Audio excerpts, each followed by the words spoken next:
This event is put on with generous sponsorship from that means funding, from the city of Seattle and the city of Everett. I haven't lived in Seattle for 20 years. The city of Everett and the port of Everett and JAG Art Supply. Jason's right over there. He provided a lot of the paint cans that have been so popular with the teens and sub-teens today.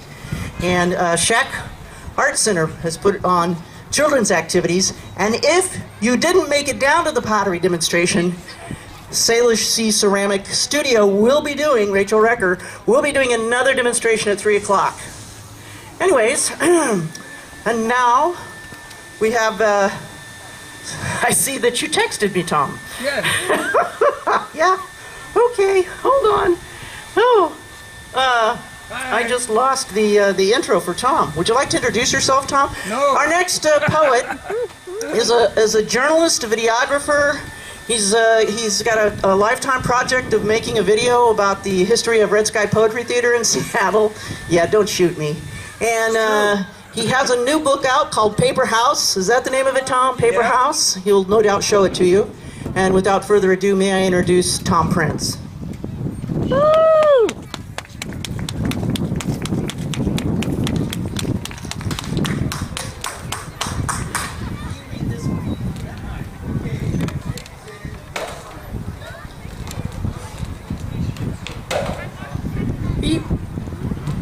Oh man, it's another boring poet.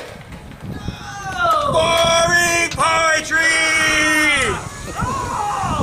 From a book here. Remember these? Look, this is a book, kids. Yeah, these are fun to have around. They got photo pictures of a great artist, Grace Dager. She's over on Hewitt, and right now she's selling her stuff by the farmer's market.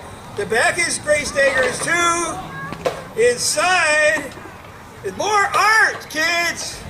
The guys over there doing the murals ought to appreciate this guy, Jeff Mahayo. You should look him up. Jeff Mahayo. Yeah. And a pretty picture of me drawn from a photograph by Lori Reagan Anderson. I have to show these off because they're not boring poetry. And I'm not a boring poet. Or, wait a minute, am I? Yes? No. No, I'm not a boring poet. I'm just killing time up here on this stage. Yeah, and what am I going to do? I'm going to read the title poem. And this was written in 1978. So this poem is older than a lot of you people. Anyway, it's called Trying to Build a Paper House in a World Full of Flames. All-consuming darkness, like carbon, blows away. Freedom lies in dissolution, and knowledge lies in sin. Madness calls for full commitment, then construction never ends. Whoop, whoop. And the next one. See, I had to go through and make sure I wasn't reading anything that was untoward. The prairie wind blows. A mote of dust flows from my eyes. The wind dries my face and I scream to the heavens, why can't you hear my plea? Oh Lord, you ignore me and I beg you to heed. The wind drowns out my words. My God, you promised me love. I reach out for her and a hug. My arms grasp empty air. The wind blows through my fingertips. Above me, a hawk lies motionless. Riding the currents, he peers down. I feel his pity for me. Take this message to the heavens, I plead with the bird. I plead with the Lord. So many empty words, so much empty space, so empty my heart. When will I be reprieved? I've paid my debts to you, O Lord. I've tried to love and been disappointed. I've been true to you, O Lord. I've tried to love and been rejected. I worked and spoke for you, O Lord. I've tried to love and received only lies. The prairie wind blows, whistling through the gully. The hawk pounces on a rodent, and the heavens bear down upon me. That was a boring poem.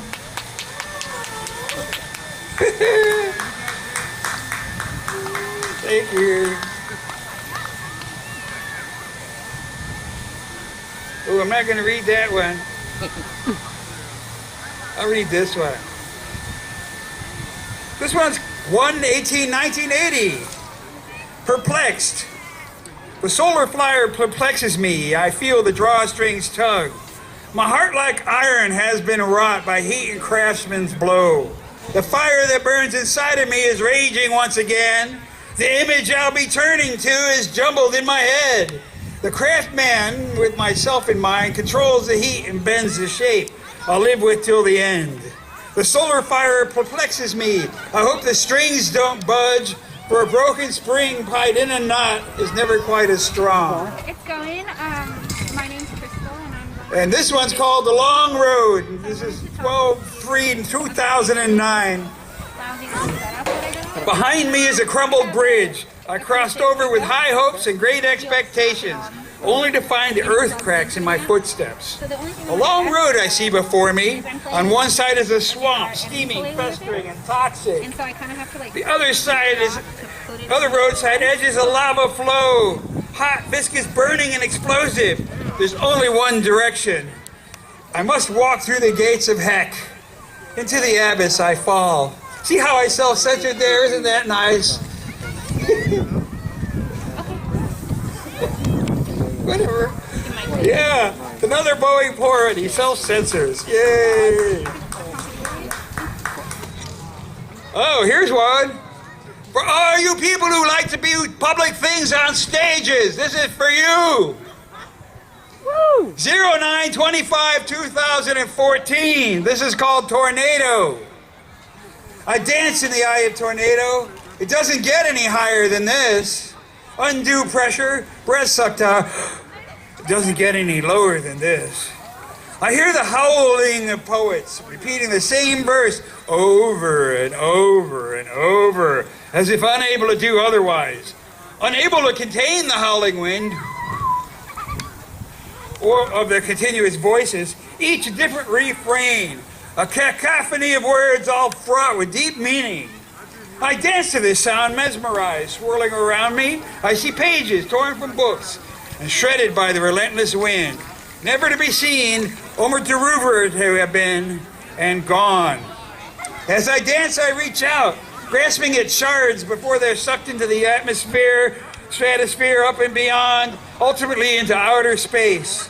Detritus in the space-time continuum. Maybe to strike some wayward future pioneer wandering aimlessly through piles of broken words and shattered dreams of fame and fortune. Searching for a glimpse of an unknown master swirling about the storm with the sands of time ripping at his flesh, I twitch to the beat of the pounding wind pounding conga, left carelessly on the balcony after a neighborhood serenade. Lifted to the sky it resonates, it's a danceable beat. Boom, boom, boom, boom. Counterpoint rhythms and multiple booms, blasting my ears with decibel shock. The wind howled, and the voices shout over and over and over, only sometimes in tune, as I spin to the beat of the wild wind. Spun! Spun! Spun! I find partners in paintings and photos and randomized rhymes, symbols so meaningless except in my mind, or in others searching chaos, a glimpse of the divine. Spiral tornado vacuums, up goes the house. It falls on no witcher speaking poetic spells. Sirens, woo, woo, woo. Sirens scream in the background. Dark, drunk basements of the past, now exposed to the light, reveal others here with me, spinning and twirling. There are no ruby slippers. Woo!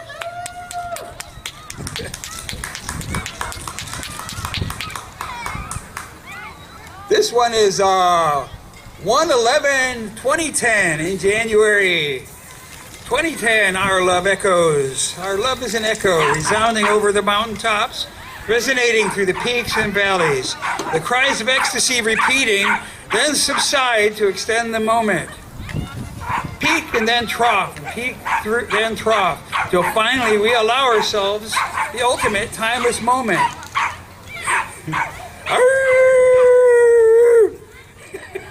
When the pinnacles of pleasure are reached, when all our pain and all our woes are forgotten, our fears continue and our sins forgiven, and our loves shine gloriously into the darkness of the night.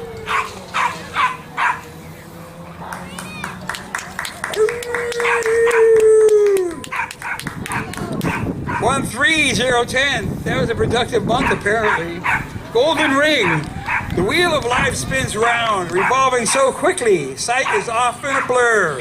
Unable to see what's in front of me or where I'm going is unknown. Occasion has it, I think, I see clearly. I know who I am. I know who loves me. Round and round my blood flows, pulsing through my heart. I know who you are. I know who loves me. The carousel spins. I've ridden all the ponies. I find the one that best suits me, and I hold on, I reach. I grab the golden ring, not impure brass, but noble gold, glistening in the night to shine light into my soul. I finally grasp the ring, thinking life is now complete and my heart fulfilled, and my spirit contented. Until I find, to my grand dismay, that the ring of gold is painted clay, dissolving into powder at my touch, like shards of pottery from an ancient dig, once bright and wondrous, now faded to obscurity and lost to the sands of time.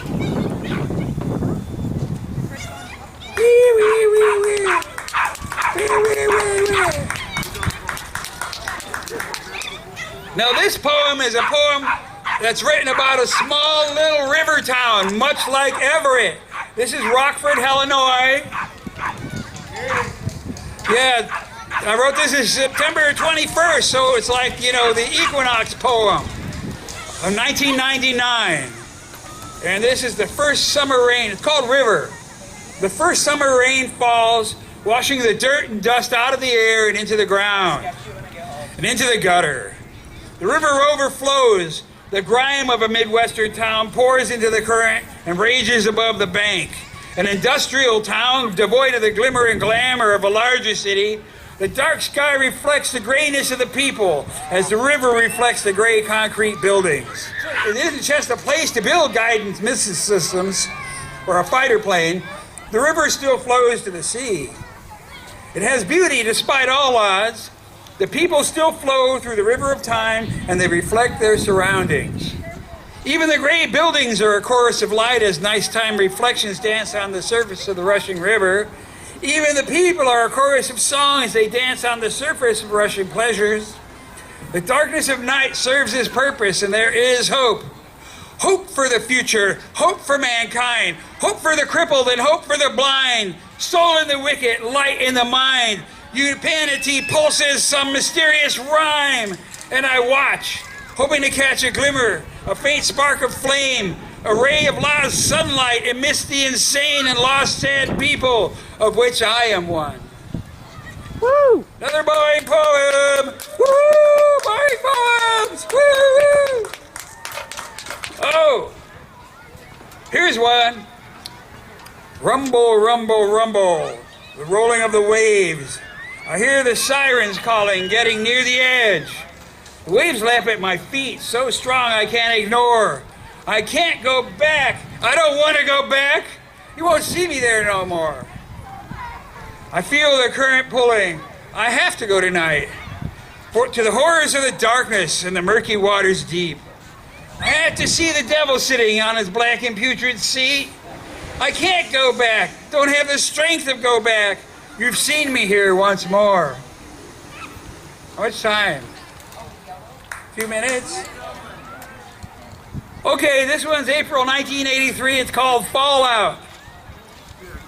Hopelessness, divine displeasure, drastic action for no measure. Seeing for the nth time, how can we do this to each other? The truth of the matter is, we are all frightened children.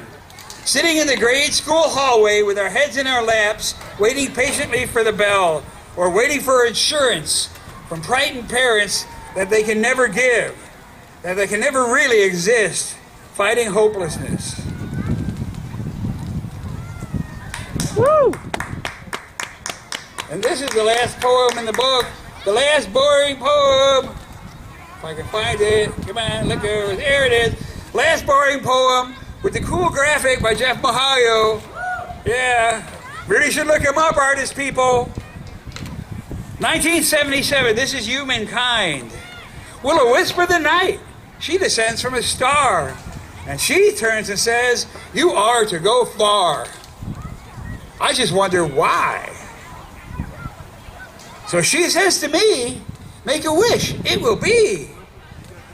And I say, well, I really don't know, but I wish you would go. She just turns and sighs. Thank you. Woo!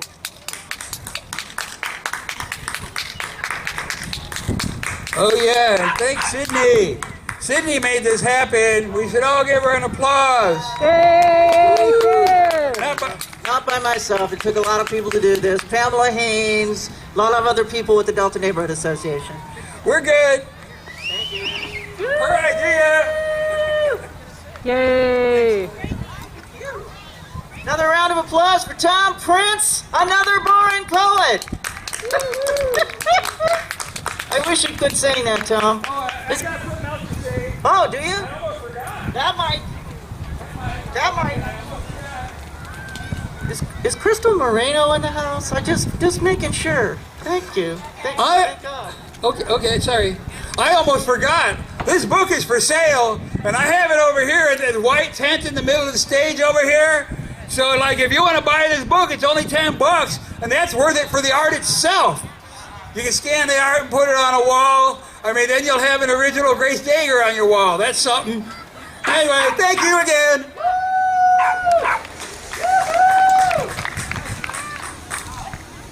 So once again, if you've just arrived on the scene, we're asking, this is the Delta Art Experience, and we're asking you to check in